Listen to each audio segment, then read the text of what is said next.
राज्यात पुन्हा एकदा निवडणुकीचा धुरळा उडणार आहे। कारण विधान परिषदेच्या 18 जागांसाठी निवडणूक जाहीर झाली आहे। त्यात आता जे नाराज होते ते बऱ्यापैकी निपटण्याची शक्यता आहे। मात्र यावेळी तरी त्यांना उमेदवारी मिळणार का याकडे सर्वांचं लक्ष लागलंय। त्यात मागच्या वेळेच्या नाराजांमध्ये सुषमा अंधारे, शीतल म्हात्रे, अमोल मिटकरी, संजय केणेकर, आनंद परांजपे यांचा समावेश आहे। तसंच इतरही अनेक इच्छुक मागच्या वेळी वगळले गेल्यानं नाराज होते। मात्र या इच्छुकांना यावेळी तरी संधी मिळणार का की त्यांना नेहमीप्रमाणे ऐनवेळी वगळलं जाणार। ही इच्छुकांची यादी नेमकी किती लांब आहे, तसंच यात कोण कोण नाराज आहेत आणि या निवडणुकीत पक्षाची समीकरणं नेमकी काय असणार, कोण उमेदवारीसाठी कोलांटुड्या मारणार, या सगळ्याचा आढावा घेणारा हा व्हिडिओ पाहूयात। नमस्कार, मी मृणाली पिळणकर। राज्यातील प्रदीर्घ काळापासून प्रलंबित असलेल्या राजकीय वर्तुळातील सर्वात मोठ्या घडामोडीला अखेर वेग आलाय।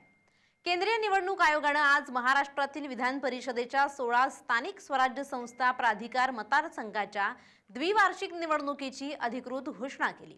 या जाहीर झालेल्या कार्यक्रमानुसार सर्व 16 जागांसाठी गुरुवार 18 जून 2026 रोजी मतदान पार पडणार आहे। 22 जून 2026 रोजी मतमोजणी होऊन निकाल स्पष्ट होणार आहेत।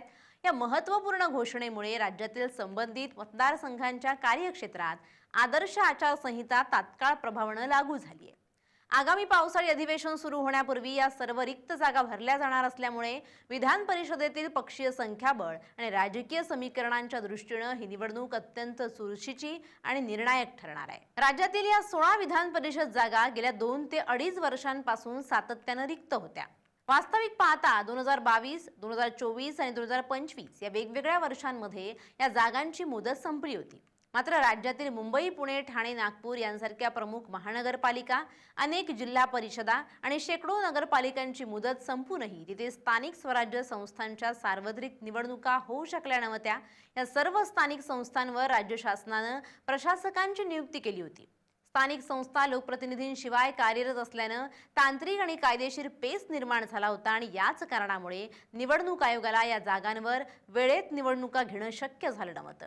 प्रदीर्घ काळ लोकप्रतिनिधींची पदं रिक्त राहिल्याने स्थानिक स्वराज्य संस्थांचे प्रतिनिधित्व वरिष्ठ सभागृहात रखडलं होतं, ज्याला आता पूर्णविराम मिळणार आहे। स्थानिक स्वराज्य संस्था मतदारसंघातून विधान परिषदेची निवडणूक घेण्यासाठी संबंधित क्षेत्रातील किमान 75% स्थानिक स्वराज्य संस्था प्रत्यक्ष कार्यरत असणं आणि एकूण संभाव्य मतदारांपैकी म्हणजेच नगरसेवक, जिल्हा परिषद सदस्य इत्यादी लोकप्रतिनिधी किमान 75% मतदार पदावर असणं कायदेशीररित्या अनिवार्य असतं। गेल्या 2.5 वर्षात बहुतांश संस्थांमध्ये प्रशासक राजवट असल्यानं हा निकष पूर्ण होत नव्हता।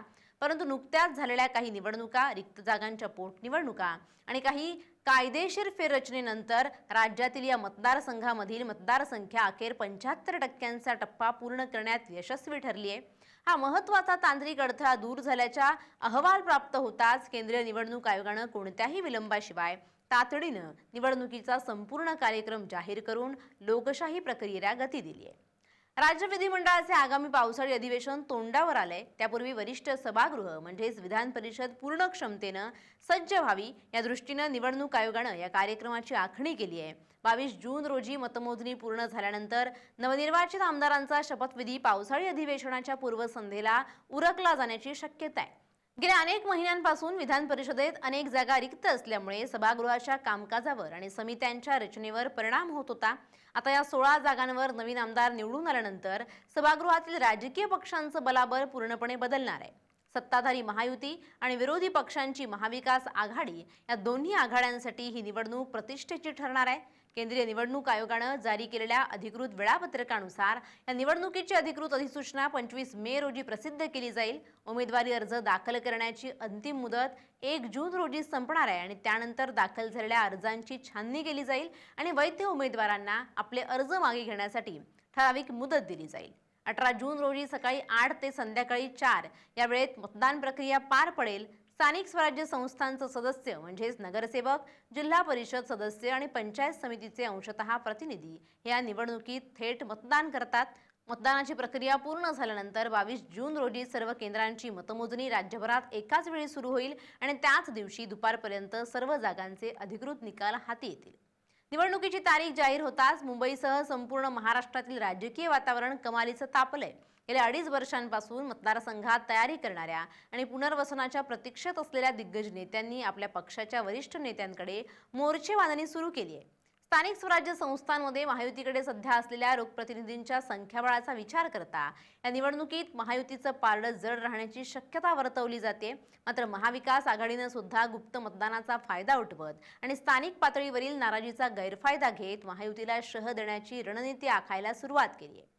दोन्ही बाजूंनी उमेदवारांची निवड करताना जातीय समीकरणं, प्रादेशिक समतोल आणि स्थानिक पातळीवरील पकड या गोष्टींना प्राधान्य दिलं जाणार आहे. येत्या काही दिवसात उमेदवारांच्या नावांची घोषणा होणार असून महाराष्ट्रात पुन्हा एकदा हाय व्होल्टेज राजकीय रणधुमाळी पाहायला मिळणार आहे हे आता स्पष्ट झालंय. मागच्या विधान परिषद निवडणुकीच्या पार्श्वभूमीवर महायुती आणि महाविकास आघाडीत जागा वाटप आणि उमेदवार निवडीनंतर मोठं राजकीय नाराजी नाट्य पाहायला मिळालं. पक्षात सातत्यानं आक्रमकपणे बाजू मांडणाऱ्या आणि पक्षाशी निष्ठा राखणाऱ्या प्रमुख नेत्यांना डावललं गेल्यामुळे या सर्व नेत्यांनी आपली खंत व्यक्त केली. राष्ट्रवादी काँग्रेसचे अजित पवार गटाचे नेते अमोल मिटकरी यांनी आपल्याला विश्वासात न घेता झिशान सिद्दीकींना उमेदवारी दिल्यानं जाहीर नाराजी व्यक्त केली आणि माझ्या लढाईचं हेच फळ आहे का असा थेट सवाल केला. ठाण्याचे राष्ट्रवादीचे नेते आनंद परांजपे आणि भाजपचे संजय केणेकर यांनीही उमेदवारी न मिळाल्यानं पक्षांतर्गत नाराजी व्यक्त करत सोशल मीडियावर सूचक स्टेटस ठेवले. दुसऱ्या बाजूला शिवसेनेच्या शिंदे गटाच्या प्रवक्त्या शीतल म्हात्रे, ठाकरे गटाच्या उपनेत्या सुषमा अंधारे या दोघींमध्येही विधान परिषदेच्या उमेदवारीवरून जोरदार वाकयुद्ध रंगलं होतं. शीतल म्हात्रे यांना उमेदवारी न मिळाल्यानं त्यांनी सोशल मीडियावर कधीही थकणार नाही, थांबणार नाही अशी पोस्ट शेअर करत आपली नाराजी अप्रत्यक्षपणे बोलून दाखवली. निवडणुकीच्या ऐन तोंडावर सर्वपक्षीय निष्ठावान आणि आक्रमक कार्यकर्त्यांची अशी उपेक्षा झाल्यामुळे पक्षात केवळ तिकीट मिळवणाऱ्यांची चापलुसी चालते का असा गंभीर प्रश्न या नेत्यांच्या समर्थकांकडून राजकीय वर्तुळातून उपस्थित केला जातोय.